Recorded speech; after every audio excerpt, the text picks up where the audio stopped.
This me for real. I used to set you up to make sure you were on your downfall, and then I would make it seem like I came to save you, so I would look like the hero. The most important thing that I've learned in life so far is letting go of jealousy. It's so easy to compare yourself, especially nowadays. The internet, you have access to things that you were never meant to see.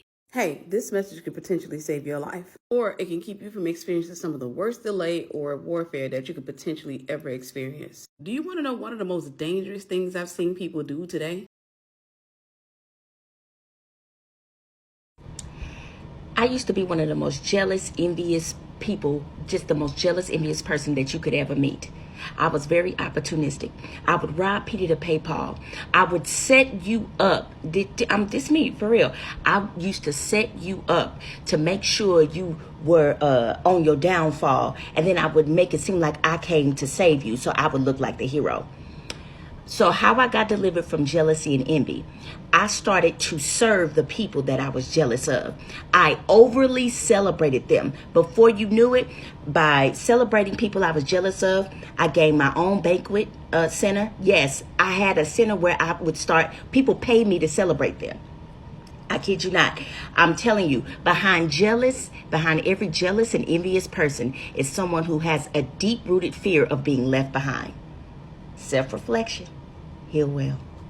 Hey, this message could potentially save your life, or it can keep you from experiencing some of the worst delay or warfare that you could potentially ever experience. Do you want to know one of the most dangerous things I've seen people do today? A lot of the songs out today encourage you to have haters and to floss in front of them.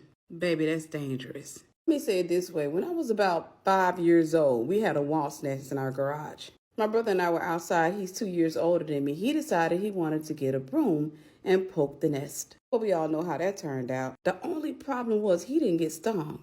I did. Because at that stage in our development, he actually ran faster than me. He'll tell you, after that, I became the fastest runner in our family. The point is, the wasps weren't bothering anybody. They had stingers and attitudes, and they were minding their business. But he decided to poke the nest. Like a silly goose, I decided to stand there next to him while he did it. Now let's talk about your haters. They're existing, and in many cases, they're watching you. In other cases, they're just out minding their own business. Your job is to mind God's business, all the while neglecting to poke their nest. Okay, let's go here. What does the Bible say about envy and jealousy? The Bible says that jealousy is as cruel as the grave. Think about that. The Bible also says, who can stand before envy? That's how dangerous envy is. Now, if you don't know the difference between envy and jealousy, I'm going to tell you. Jealousy says, I want what you have. Envy says, I want to be who you are. Someone who's jealous of you can be jealous of the car that you drive, the shoes that you wear, the clothes that you wear. They can be jealous of your family. They can be jealous of your beauty. They can be jealous of your shape. They can be jealous of your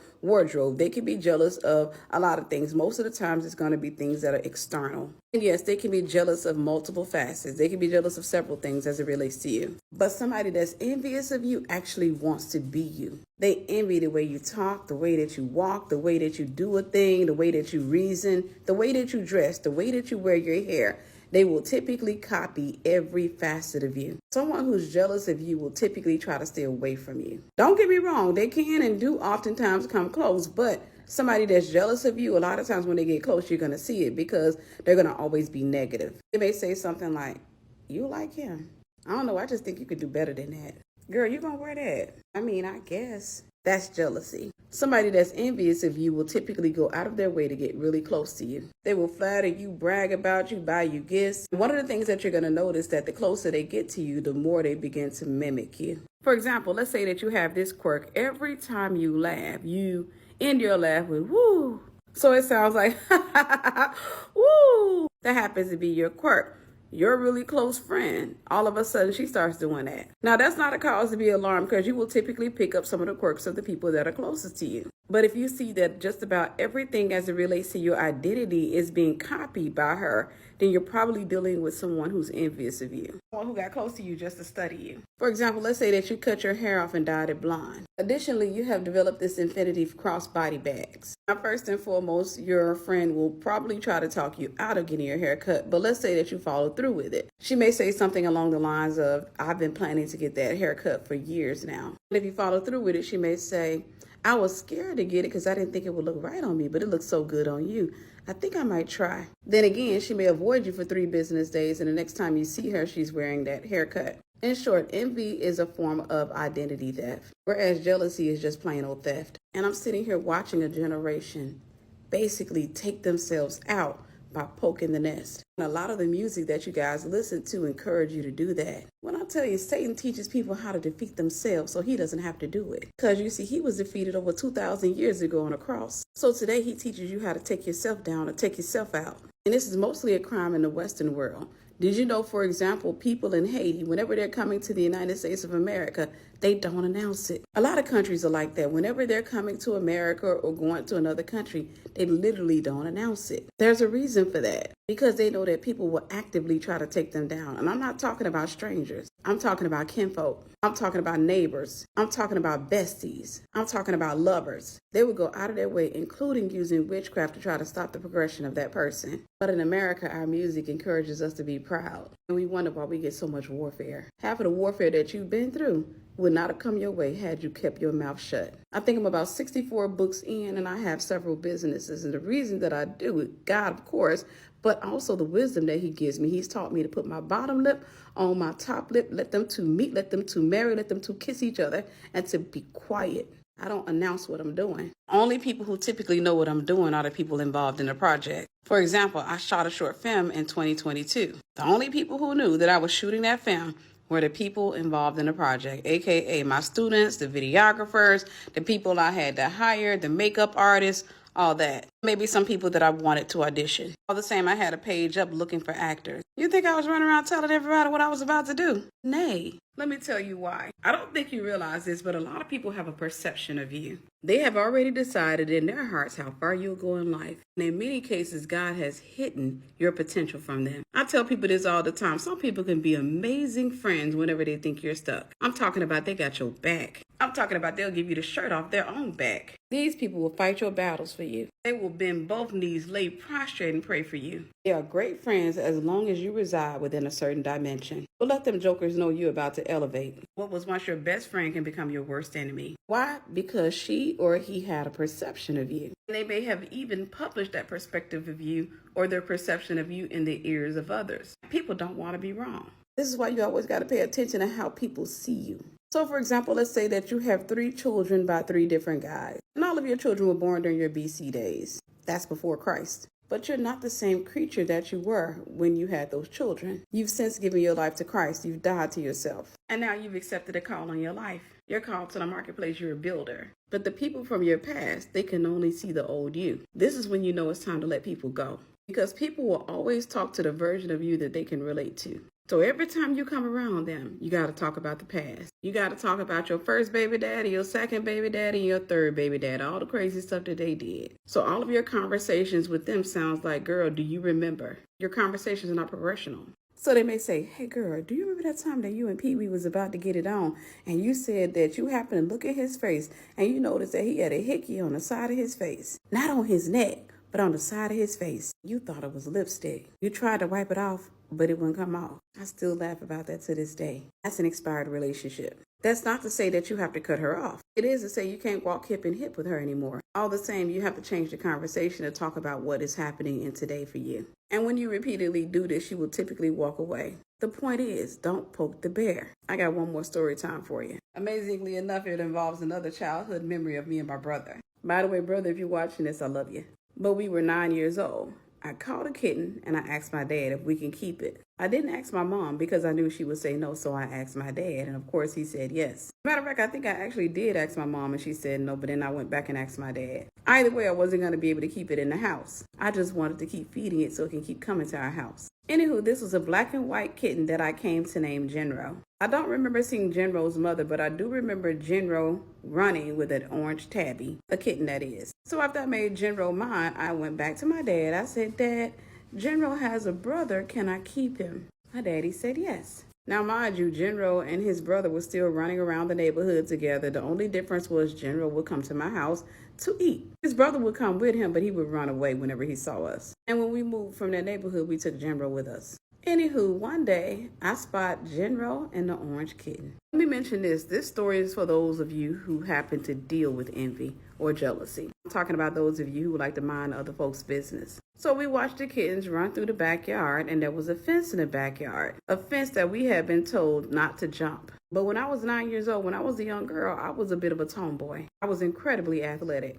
So yeah, we disobeyed our parents and we jumped the fence because the kittens had ran through the fence. On the other side of the fence was somebody else's backyard. I remember that backyard to this day. The kittens continued to run from us until they ran into a bush. My brother was always more precautious than I was. I didn't have a sense of danger. So I ran on up to the bush where my brother stood about 100 feet away. I grabbed a hold of one of those branches and I pulled it back. See, I was supposed to be in my own yard minding my own business waiting for the kitten to come to me. But no, I was in somebody else's yard. When I pulled back that branch, I saw the biggest beehive I've ever seen and a bunch of giant bees. And you see, when you're in somebody else's yard, when you're in somebody else's business, you're not going to know how to act. I didn't know what to do, so I let the branch go and it snapped back and hit that hive. I took off running, but when I started running, I noticed my brother was already up ahead of me running. I think I got stung by 13 bees that day, probably more. I was covered in bees. I was screaming and swatting them off and running at the same time. This time I didn't climb across the fence. I jumped across the fence, scraping my belly along the way.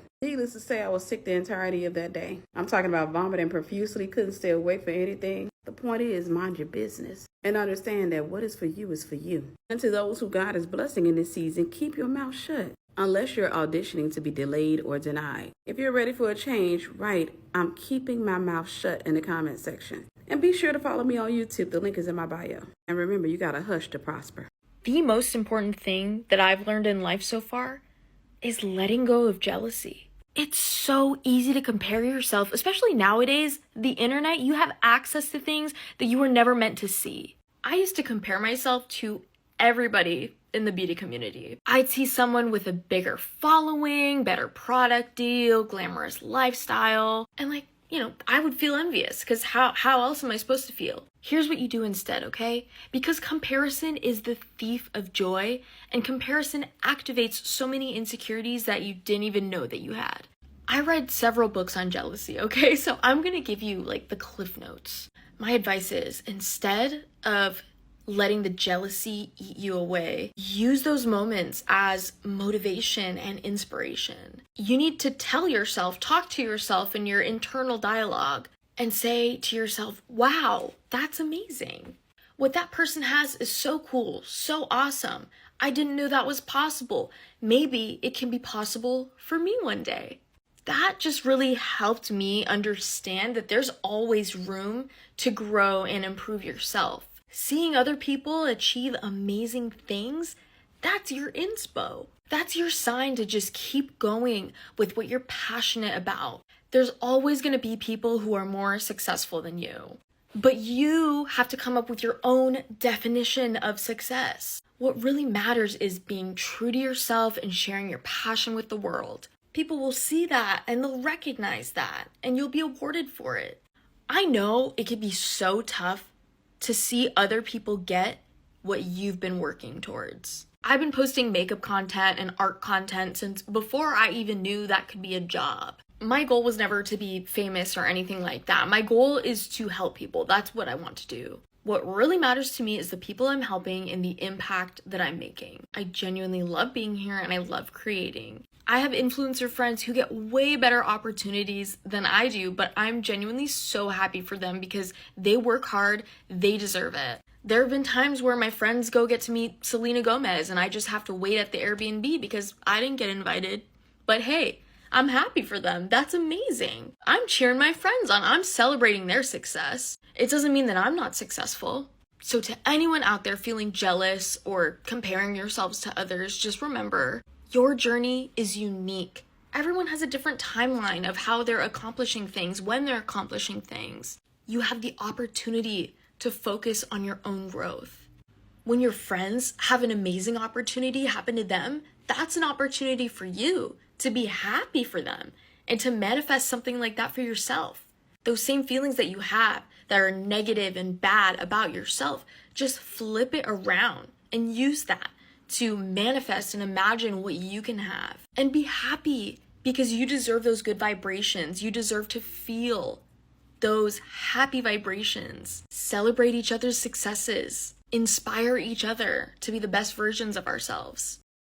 Jealousy and envy is a real thing, but if you're out there and you recognize you have this problem and you're willing to fix it, these ladies will be of help. Hopefully, they will help you because, yeah, the earlier you recognize you have a problem, the better, like a lady said. So please, thanks for watching. Don't forget to subscribe, like, and share this video. Love you. Drop a comment and watch more of the videos. Bye.